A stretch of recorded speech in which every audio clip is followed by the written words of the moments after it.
Welcome back to Twilight Express Hour. Twilight Hour, sorry. Twilight Express Hour. Twilight Express Hour, yes.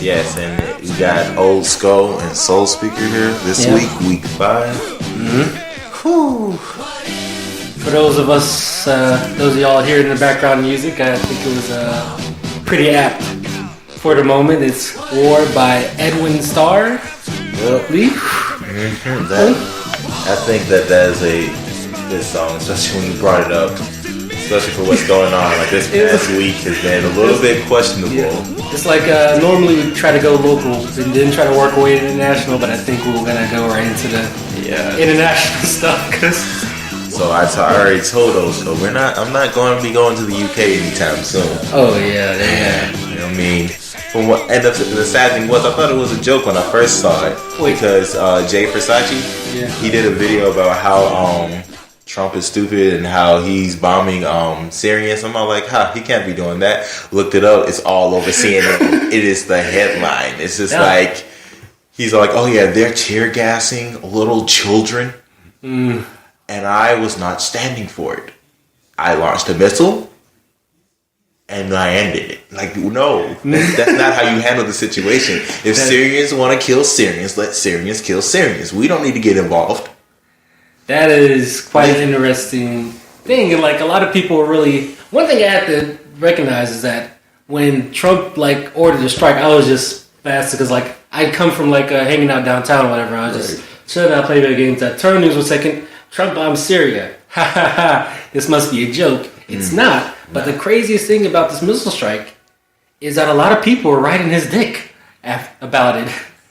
A lot of news commentators were kind of dick riding Trump after he launched. What do you mean by that? Like they were agreeing? They were kind of either agreeing or sort of praising him in some way or another. They were like, wow, this is quite a show of military strength. Fareed Zakaria said, this time, tonight, Trump has become presidential. Just because he pushed the red button? Yeah, more or less. Yeah, he hit them Tomahawk missiles. I know. That's like our whole arts and education budget he done dropped into Syria and whatnot.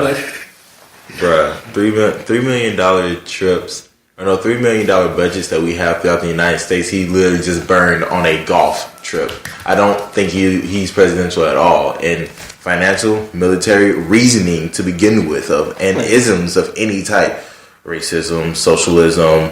No. He's capitalist all the way, buddy. You ever seen the Trump? Don't you call my president a dirty socialist? Buddy, we'll throw hands right here, right now. I think your hands will. I think you don't have hands, sir. I don't know what.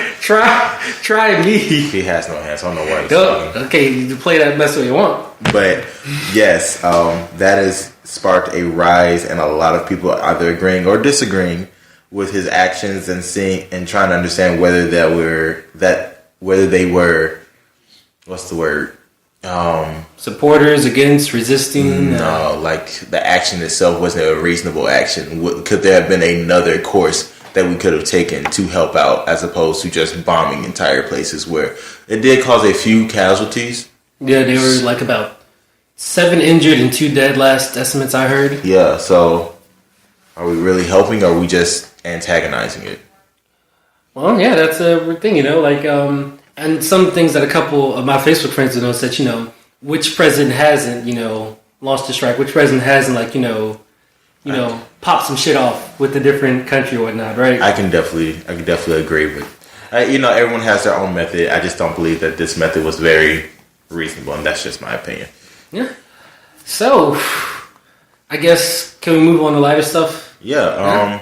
Oh, yeah. How about that ad? What ad? Oh, no. I don't want to talk about that bullshit. That was a good ad. Fuck? Someone showed me that shit on... they sent it to me as a joke message. Before we go on talking about that shit, let's identify what that shit is. I'm sorry. So, recently a Pepsi Cola commercial was released, and Kendall Jenner thought that her message was to increase diversity and to break down hate crime or hate, aggression, protest, strikes, any sort of aggression that people might have towards the cops by handing him a Pepsi.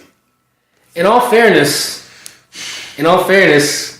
Have we tried it? I don't fucking care. Have we tried it? Dude, the thing was, I saw a meme and this black guy was in his low-riding 67 Chevy and they photoshopped a Pepsi Cola in his right hand, which should have been the steering wheel. The cop came up, holstering his gun. He was looking like, and then they memed it with caption, "How you doing today, son? Can I please have your license and range it?"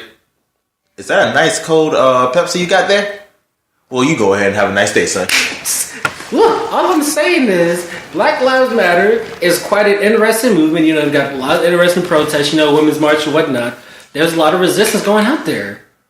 Have we tried giving the cops a Pepsi? So you mean to tell me I got to keep ice cold Pepsis in my car 24/7 just to not get pulled over? 24/7, but just like if you know you're gonna be somewhere, right? Where like there's heavy police activity, or like, you know, Atlanta doesn't really have the most aggressive or I live in the police. SWATs.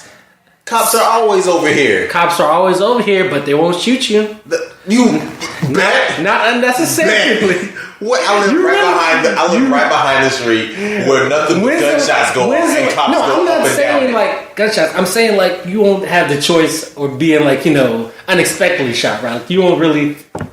I'm not saying unexpectedly shot, but I'm saying like if you get pulled over for a tag, like you won't really expect the police in Atlanta at least. Boy, I don't know. Really? I don't know what you're talking about with the cops in general.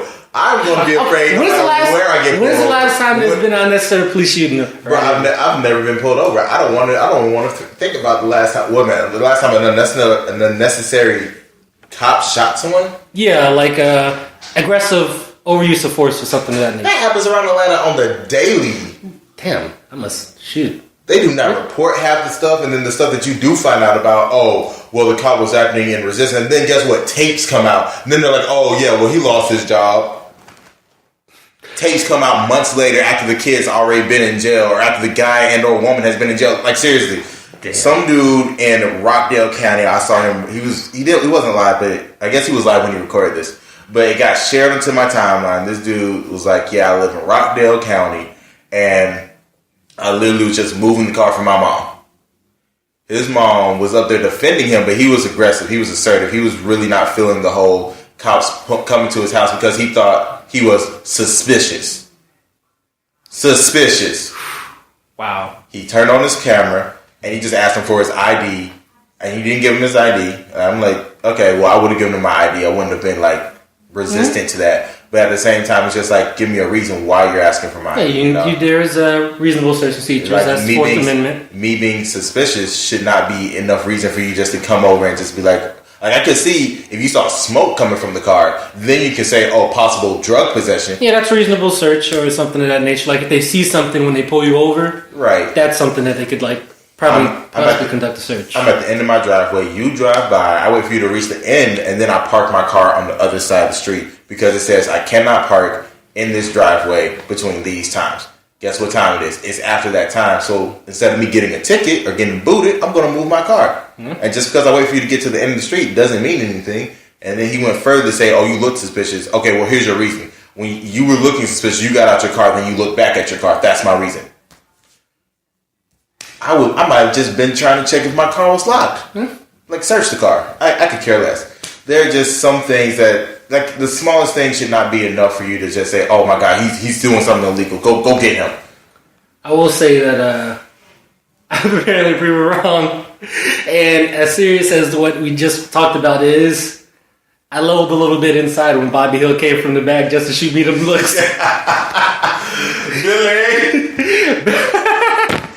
Billy!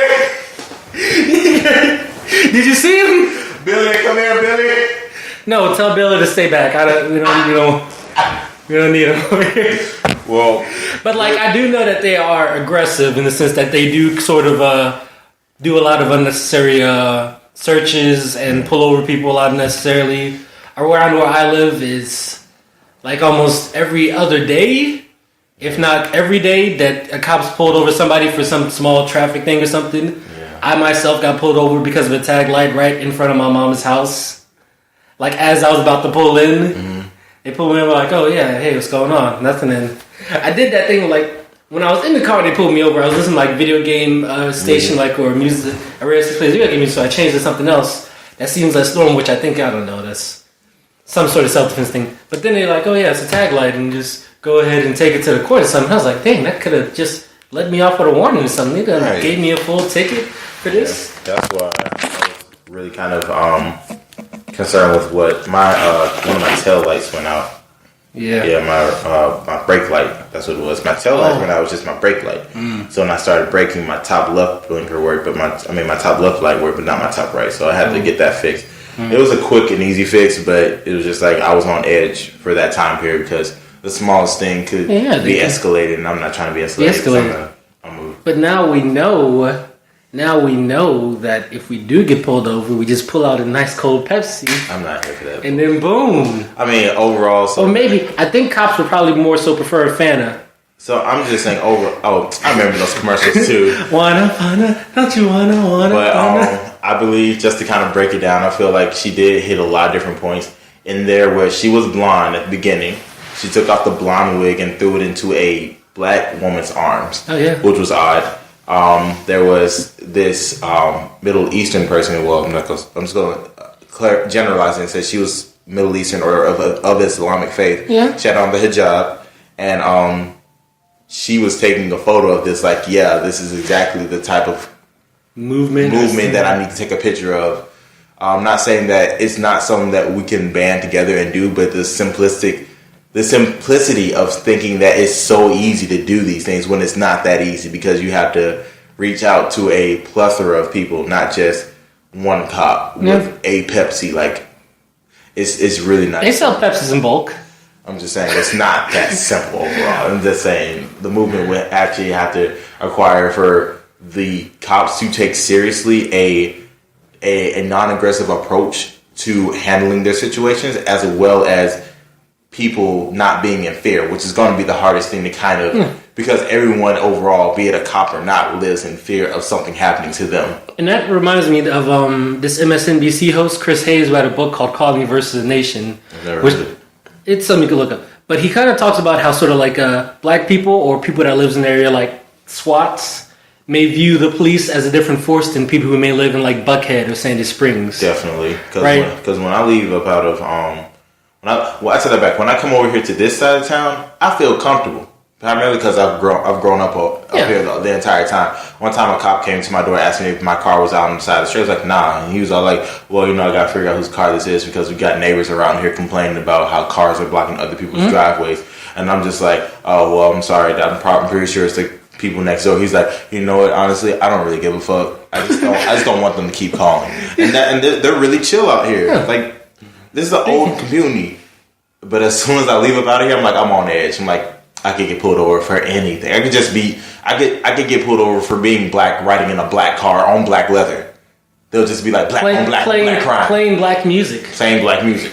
Exactly. They can say disturbing the peace with Ludacris, doing black on black crime. Like, what are you doing out here? That's why I play smooth jazz in my car. Police ain't gonna pull me over for that shit. Smooth jazz.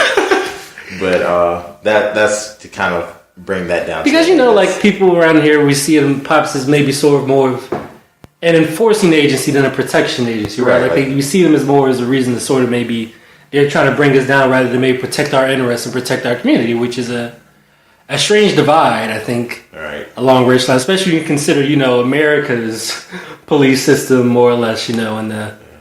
I feel overall like the message was misconstrued and could have been delivered in a different way that kind of addressed more prominent points as opposed to just rallies and strikes. Like, yes, strikes and rallies are going on. So, I heard that what it was is that somebody just wanted to use Kendall Jenner, and that it was kind of like they were in a closed bubble of sorts. Like, they didn't really take the message outside, and they didn't really have a diverse staff to say, "Hey guys, we may not want to do this ad," but it was rather big budget, and they went for it. So we're about in the last couple of seconds. Anything you want to tell the people before we sign off? Watch Samurai Jack season 5. You need to watch it. It's the most amazing thing. Invader Zim is coming back too. If you're a big Invader Zim fan, go get ready to watch that because all of it's on Netflix, if I'm not mistaken, or is it on Hulu? One of them. If you have one, check it. If you don't, get the other one. Watch Invader Zim. Get ready for the end of the postseason for basketball. Yeah. About to happen. Also, in lieu of the Black Business thing I usually do, I want to give a shout out to the Honda Campus All-Star Challenge, which is going on in California right now. Shout out to the Hornets. It's a sort of a college bowl type trivia competition among HBCUs. And I was a part of it. I went to California 2 years, and I'm just going to say, go Hornets. You heard it here first. Signing off, Old Skull and Soul Speaker.